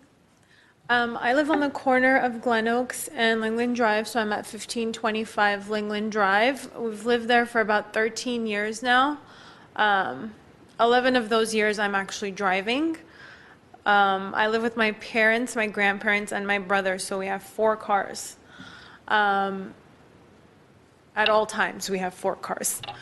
I'm actually one of the houses that doesn't have a driveway, so if I park on the driveway, I actually get ticketed. So I have several parking tickets from City of Glendale for parking on my own driveway because I block the sidewalk. So we can't park on the driveway at all. I have 2 sick grandparents. My grandfather has Alzheimer's. My grandma has various health conditions. My dad is their primary caretaker, so he's in and out of the house every day during the day to take them to doctor's appointments, et cetera, et cetera. There is absolutely no parking on the street during the day that is occupied by residents. Like the study showed, 96%, I believe it was, is not residents. On several occasions, my driveway has been blocked partially by cars that have parked there for 3, 4, 5, 6 days at a time, where I've actually had to call the police department to come and ticket the cars for being parked there for overnight for several days. Personally, I've called, I want to say over the course of the 10 years, maybe 5 or 6 times. The last occasion was actually 2 weeks ago, where there was a car parked in front of my house, partially blocking the driveway for 7 days. It wasn't until I called did the city come and put that pink paper on the car that, you know, you're not supposed to be here for that long. It is significantly impacting our lives. We have a beautiful home. We've worked on it for several years. But again, when we have guests or parties, there's absolutely no parking. Even during the day, it's the worst during the day. So if I have a day off, anytime between, I want to say the hours of 7:30 in the morning to at least 7 p.m., there is no way to park any of our cars. So we would have to park either up all the way on Learidge or alongside the Glen Oaks side of our property. We are a corner house, so we can park on Glen Oaks if we wanted to, but again, we live on an incline and there's no way to have my handicapped grandparents walk up a hill to just get into our home. So we are also in strong favor of this proposal, and personally, if it could be extended overnight, I would prefer that as well. The street is not very long. Considering there are cars that park there for a week at a time and we have no idea who these people are, because that apartment complex on the corner of Chevy Chase and Glen Oaks is a fairly large apartment complex, I believe has underground parking, but I have seen on several occasions where people that are either visiting there or live there just come and park on our street and then walk over to that apartment building, and they just leave their car there for days at a time. So thank you for your time. Thank you. And how about Jim Tarilli? Good evening, members of the commission, Mr. Dombrowski, staff. Appreciate this time. My family has lived on Lynn Glen for more than 50 years. Wow. It's a residential area. It's a residential street. And this is not, the parking issue is not something that happened incrementally over time. This happened bang. All of a sudden, the street was full of people. I see them every day. I'm retired now, so I'm able to watch. Walking down the street in their blue smocks. So they definitely work at the medical center. I agree that there are people who park there too long, but it's primarily an issue for the people who work in the medical center. We have seen a serious increase in trash on our property because the people who park there don't respect that it's a residential area. We find fast food cartons dumped on our property. We find drinks. We find the whole bit that you would find on a commercial street, a busy street. And so we just want the quiet enjoyment of our property back. The house next door to us sold recently. It was on the market for a very long time. In this area, the houses are very desirable. They normally sell within a few days or a week or two at most. This house was on the market for a long time. The gentleman who bought it is here, and his concern and complaint was the parking on the street is so inhospitable.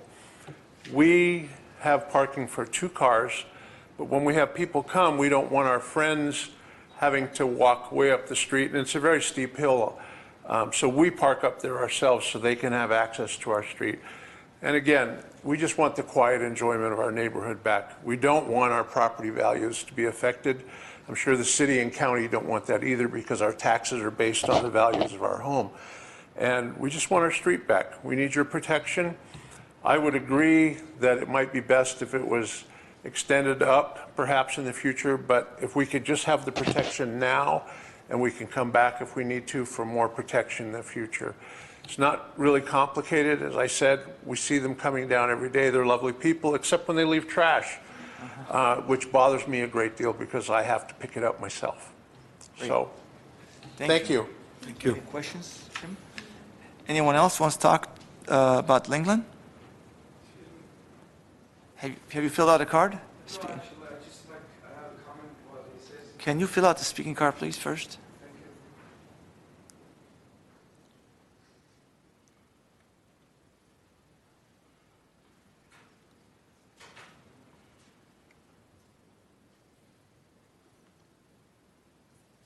While they're filling the card, first for the record, we also have a letter from a neighbor who lives at 525 Learage Terrace up the street in reference regarding this application, and there, as Mr. Brodsky said, Charles Saldina was for this, for us to approve it tonight, and we have his record on, his letter on file.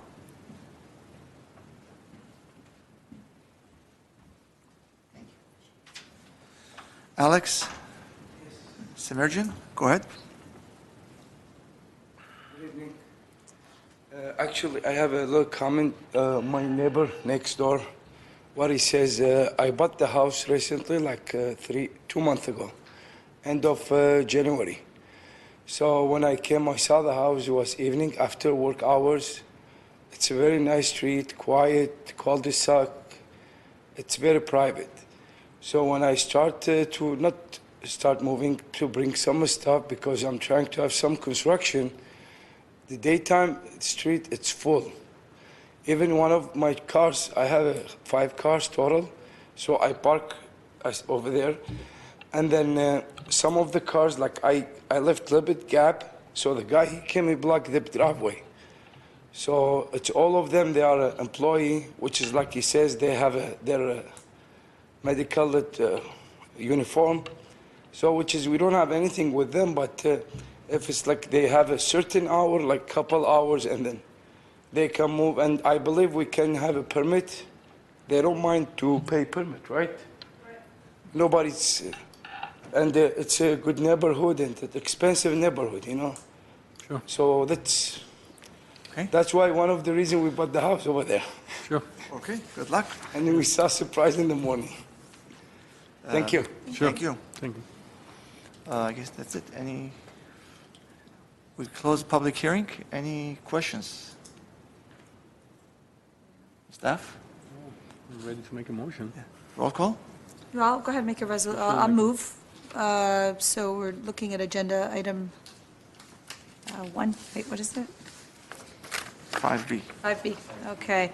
So I'll move to the resolution approving the establishment of a 2-hour, 9 a.m. to 6 p.m. Monday to Friday, except by permit, parking restriction on the 1500 block of Lingland Drive from 1500 Lingland Drive to East Glen Oaks Boulevard. Second. Roll call, please. Commissioner Yakubian? Yes. Commissioner Gonzalez? Chairperson Kirkjian? Yes. Commissioner Sahakian? Commissioner Nazarian? Yes.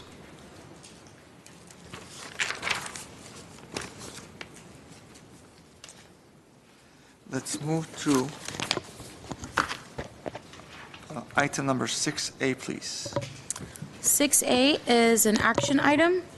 It's the installation of speed humps on Geneva Street between Doran Street and Lexington Avenue.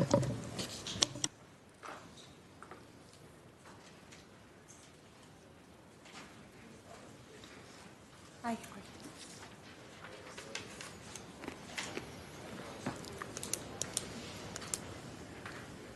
Good evening, Chairperson Kirkjian and members of the commission. My name is Pastor Casanova, and I'm a traffic. Okay, now I'm really going to be loud. Okay, I'll start over. Good evening, Chairman Kirkjian and members of the commission. My name is Pastor Casanova. I'm a traffic engineer too in the Public Works Traffic Engineering section. And today I will be providing a presentation regarding proposed traffic calming measures on Geneva between Doran and Lexington. This section of Geneva is, it's in the northeast quadrant of the central part of the city. The general boundaries are between the 134 freeway, Broadway, Brand, and Glendale. And again, the segment we'll be discussing today will be Geneva between Doran Street and Lexington as shown on the vicinity map.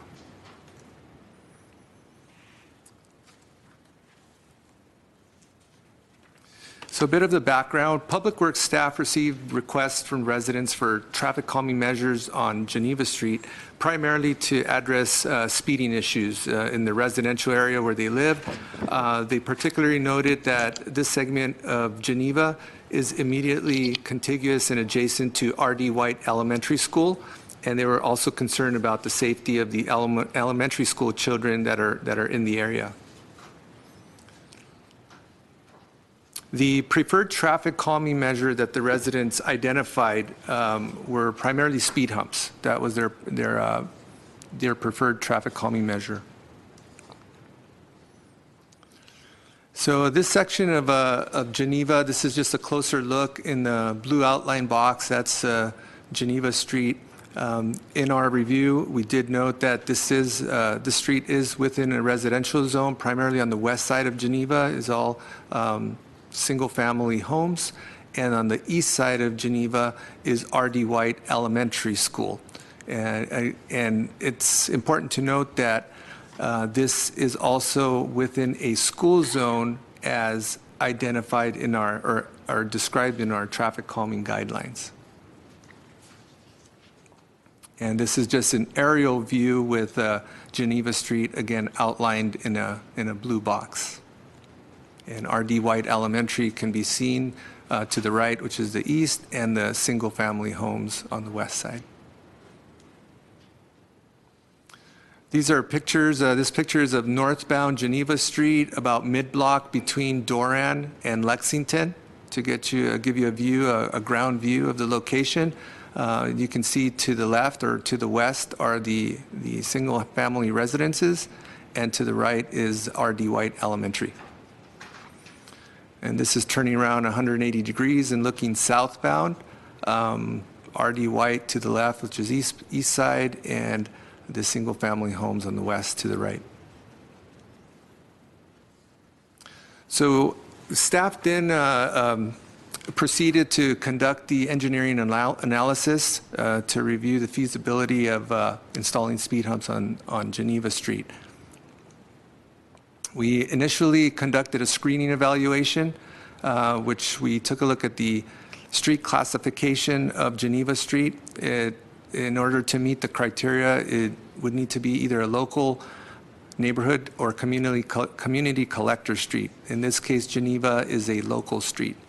The street also has to be in a residential zone, which we determined that it is, and to be able to apply the school zone criteria of the traffic calming guidelines, we reviewed if it was within a school zone, which it is. R.D. White is contiguous to Geneva Street in this section.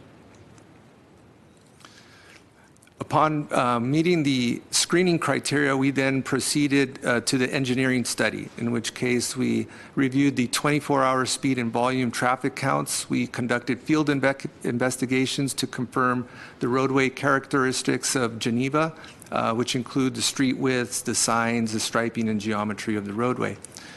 We applied the traffic calming criteria and the guidelines for the proposed traffic calming measures, which in this case were speed humps that were the preferred traffic calming measure by the community. On the screen is a familiar matrix that we put together with our findings of our engineering study. And of particular note, and I outlined it in green, is the 90th percentile speed, which is one of the recent changes in the newly adopted traffic calming guidelines from May of 2018, where we implemented revised criteria for school zones and parks. So applying the 90th percentile speed as opposed to the 85th percentile speed is noteworthy in this case. The second criteria is under the guidelines where the criteria for the community support was reduced to 67% as opposed to streets that are not in a school zone or park zone are the typical 75%. So on the left side, we have the criteria column, the guidelines, the prevailing condition, meaning what we found, and whether or not the criteria was satisfied. So all the criteria were satisfied, including the travel lanes, which is one lane in each direction. The street needs to be in a residential district, which it is. It has to be a local community collector or neighborhood collector, and it's a local. It's a 25-mile-per-hour street. And there's the 90th percentile speed. We came in at 31 to 32 miles per hour. This is the first location that we've actually applied this, and it's actually met under the new criteria. So the daily volumes were within the range at 2,000. The street is not on a truck or transit route, and it's not a fire response route, which that means it's allowable to move forward with speed humps. And the street met the street width criteria is less than 40 feet. And the community support, which is at 67%, came in at 85% support from the community. So all the criteria were met. And I apologize for Geneva southbound, really that should read community support. At this point, we determined that all the traffic calming criteria were met, and we move forward to the next stage, which is now gauging community support. So a petition package was sent to the primary person that requested the speed humps, and they circulated it amongst the community. They were able to obtain 34 out of the 40 residents, support from 34 out of the 40 residents, which is equivalent to 85% support for the proposed traffic calming measure. So in summarizing our findings and also our recommendation, Geneva Street does satisfy the required criteria stipulated in the neighborhood traffic calming program for installation of speed humps. The community supports installation of speed humps and showed 85% of the households supported it. And our recommendation, or Public Works Traffic Engineering recommendation, would be to install 3 speed humps on Geneva Street, which are shown approximately on the next slide, the locations, about equivalently spaced at about 255 feet. We're able to fit 3 within that block. And that concludes the presentation. And if you have any questions, I hope I can provide you with answers. I'd like to jump in. I want to say thank you to staff. It doesn't happen often, but sometimes it happens where commissioners and Chairman Kirkjian, you should remember we had our discussion about the traffic calming measure guidelines, and one of my concerns was the idea of viewing areas around the school a bit differently in terms of the standards and requirements for these humps. So it's a very nice feeling to know that. Did this go through, did the change in the guidelines have to go to council first? Yes, and it was adopted. So that's wonderful. Thank you to the city council for, also supporting the commission here. We think that this is a wonderful, I guess like you mentioned, our first test case or project that has come forward under these new guidelines. So I'm very pleased to see that. Yes, this is the first location that met the special school and park criteria, and we may have another one coming up very soon. Okay. So. Just a quick question. The 255 feet length between the humps, is that typical? It's average? It's more than average? We have a range of criteria that's stipulated in the traffic calming guidelines. The range is from 200 to 450 foot spacing. And we also want to keep about that same distance from the nearest intersection. So if you look at this is about 1,000-foot section. I'll backtrack. I said look at it and didn't point it. So it's about 1,000-foot section. If you divide 1,000 by 4, then you can actually fit, or by 5, you can fit 4 speed humps out there at exactly 200 feet. But what happens is that one or more of the speed humps end up landing in a driveway. So then we have to shift it around, and it may not meet that minimum criteria. So the 255 feet approximately will meet all that criteria between the 200 and 450 range. And this is working with the driveway conditions and everything? Correct. That's taking a look at the driveway conditions. Good. Yeah. Thank you. 34 out of, how many residents were? 40. Yeah. Yes, 34 Out of 40. Now, let's go back to the visual again. The prior visual. Right here. No, the one with the, Forward? the one with the speed bump, probably the very last one, yes. Oh, okay. Yes. There we go. Now, if you look at this visual, on the east side, it's primarily the school. Correct. And that has, if you look at the frontage, you have the most frontage. As far as resident, are they considered as zero resident, or do they have any voice in this, or strictly the residents who are signing out to this? Strictly residents, because it's a neighborhood traffic calming program. so School has just nothing to do with this. Correct. Okay. I mean, in that respect, this is pretty straightforward. It's surprisingly, we have no petitioners. Oh, nobody's against it. So, and we definitely have 85% support. Nobody for this. Nobody talked. So they signed up for it, and nobody showed up to support it. But anyways, do I have a motion? Yeah, I'll make the motion approving the installation of 3 speed humps on Geneva Street between Lexington Drive and Doran Street. I'll second. Let's have a roll call, please. Commissioner Yakubian? Yes. Commissioner Gonzalez? Chairperson Kirkjian? Yes. Commissioner Sahakian? Commissioner Nazarian? Yes. Okay. Let's move to item number 7, please. Number 7 is Commissioner staff comments and updates. Mr. Hitti. Ready? Sure. Chair Kuretian and Commissioners, the staff has an update on inquiries come up from Commissioner Yacobians and I believe Gonzalez also regarding mainly the Mountain and Freeway 2.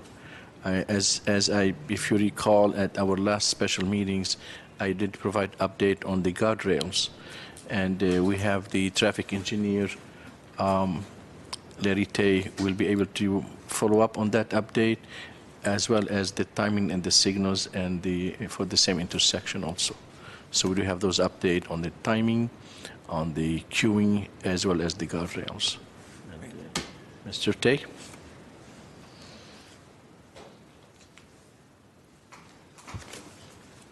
Chair Kirkjian, members of the commission, Larry Tay, Principal Traffic Engineer. Just really quickly, Edward did mention a couple of concerns related to the Mountain Street State Route 2 interchange. In terms of the guardrail request, the request to extend the guardrail, as Edward mentioned at the previous meeting, was denied by Caltrans. They had applied there are some guardrail installation standards that Caltrans applies to determine whether or not installation of a guardrail or extension of a guardrail is warranted. They generally deal with height of the slope or height of the drop-off and slope of the embankment.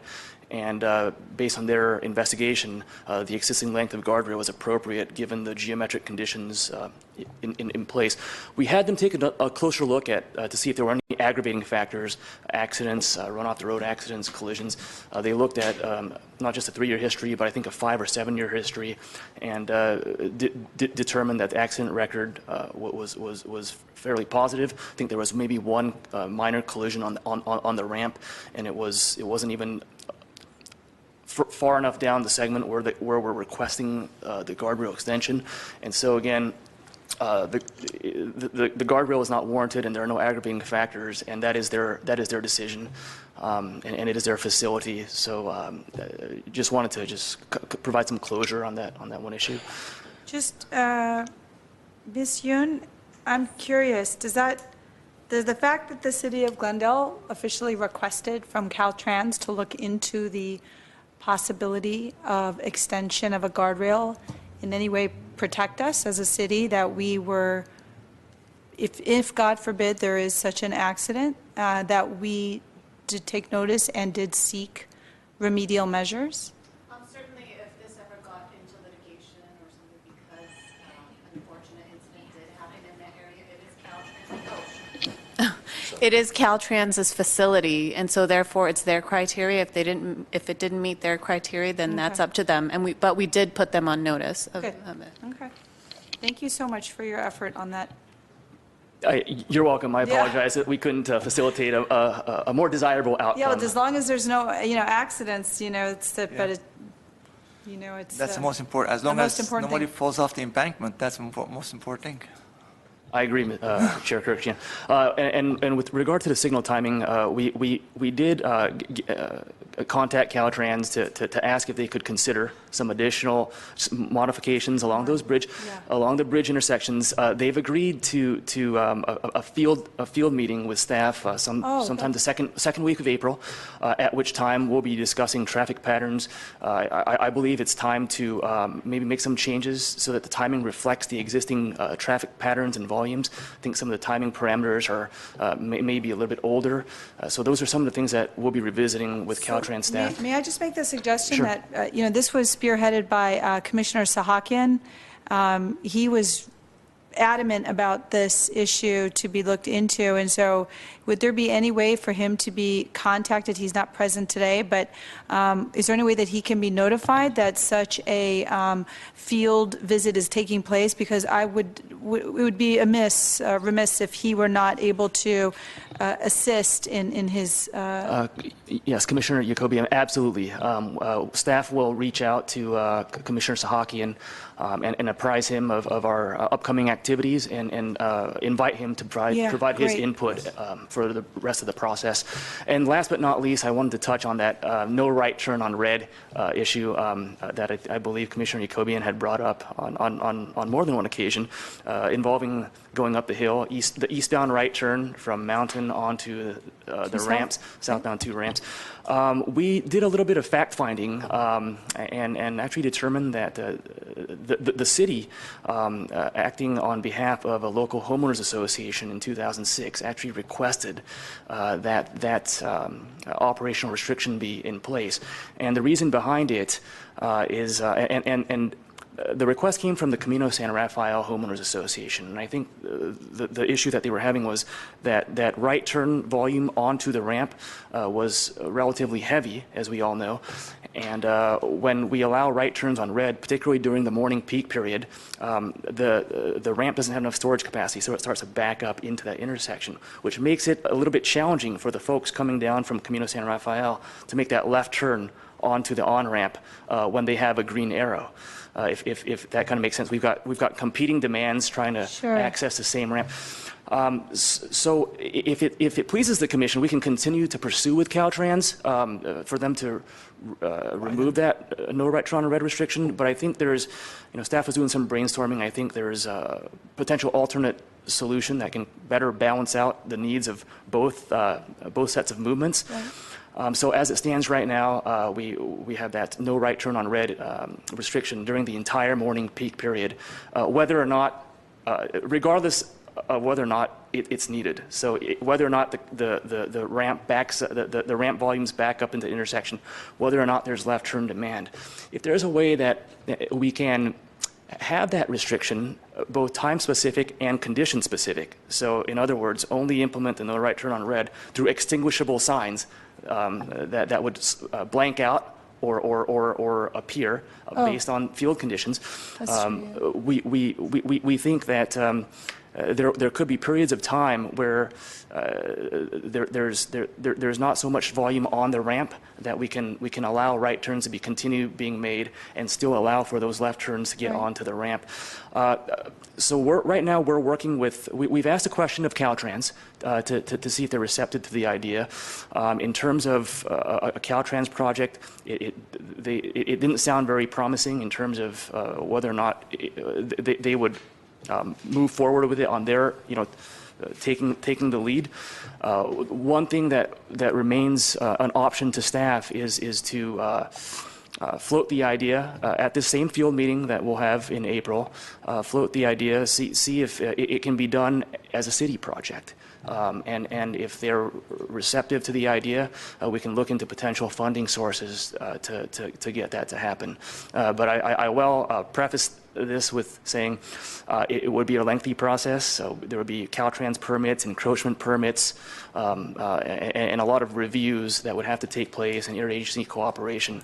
But we did resurrect the issue, and we are looking into it. Well, I would just, based on what you're saying, I would think that your field visit and the discussion and possibility of changes to the timing of whatever you're going to be doing with the signals on Mountain might have some impact with the traffic going onto the 2 south, going up the hill. So what I'm trying to say is perhaps the course of action would be best to do your field visit on the timing, meet with Caltrans and see how much you can get out of Caltrans on this issue to the best of our ability. And then what remains to be tweaked, we can do with our means in the city. Sure, we can take an incremental approach, as you said, retime the signals, measure the efficacy, and then see if there's some supplemental work that can be done. Well, good for the homeowners association up at Camino San Rafael. Yeah. I'm very impressed that they had their input. That's really good. And I'm like, I make that right turn every morning, and it's really annoying, that restriction after 7 o'clock. So half the time I can make it before that, but I get there 7:05, and I got to stop for the right. There's nothing. There's no left turn from Camino. You can see. You can wait there for 3 minutes, and then you got to wait till the signal goes green, and then you can make your right turn. And it's very annoying for backing up all the cars. thank you. Appreciate it. Thank you. Thank you. Mr. Haiti. Right? Just a quick update on the city capital project, street improvements, resurfacing. I don't know if you're aware of Pennsylvania Avenue. It's already under construction or resurfacing. Systematically, they start with the curb gutter sidewalk repair. Then the next step will be the resurfacing itself. Some catch basin bulb out already pretty much completed, as well as the signal intersection with the freeway. There are 2 other projects that the city staff did have community meetings. That was a Highland Avenue rehab project, and as well as Verdugo Boulevard rehab project. Those 2 projects, you will see them coming up in next 3 to 4 months from now. They will be advertised and awarded and doing the construction. Mainly the same kind of task or scope that Pennsylvania. That will include curb gutter sidewalk repair, ADA ramps, some relocation of street lights, some signals modification to the existing signals, as well as in some of the project will require removal or replanting new trees. Is the Highland between San Fernando and Glen Oaks? The Highland is really between San Fernando and the Kenneth Road. Okay. And the Verdugo Boulevard is between Latour, kind of a little bit east of the hospital, all the way to Clifton, right before the intersection with the Verdugo. Okay. And that's all. You have, Mr. Haiti, I'm going to bring up something. I don't know if it falls, it's a public works issue, actually, so I don't know, we can get the message. The Verdugo Road that leads up to Mountain, so it's the transition of Glendale Avenue turning into Verdugo Road. Yeah. Do you know where I'm speaking of? Yes. Right Below the gas station. But yeah, past the United gas station and leading towards the college. One of the, you're entering the artery, I always call it the artery of one of the main arteries of Glendale. It's the entrance to the city. It has our community college there. It is our civic auditorium. It's got, it's just like the entrance, I think, is the gate. It is hideous. It is hideous. The island that is just, I don't know, it's not how long of a length that is, all the way up to Mountain. Now, once you get past Mountain and the Glendale College takes over, for some reason it's, it's totally taken care of, and you've entered a totally a new place. But the weeds, every 2 weeks, it's growing about a foot high. It's uncontrollable. I don't understand why, there's not a better plan for that median.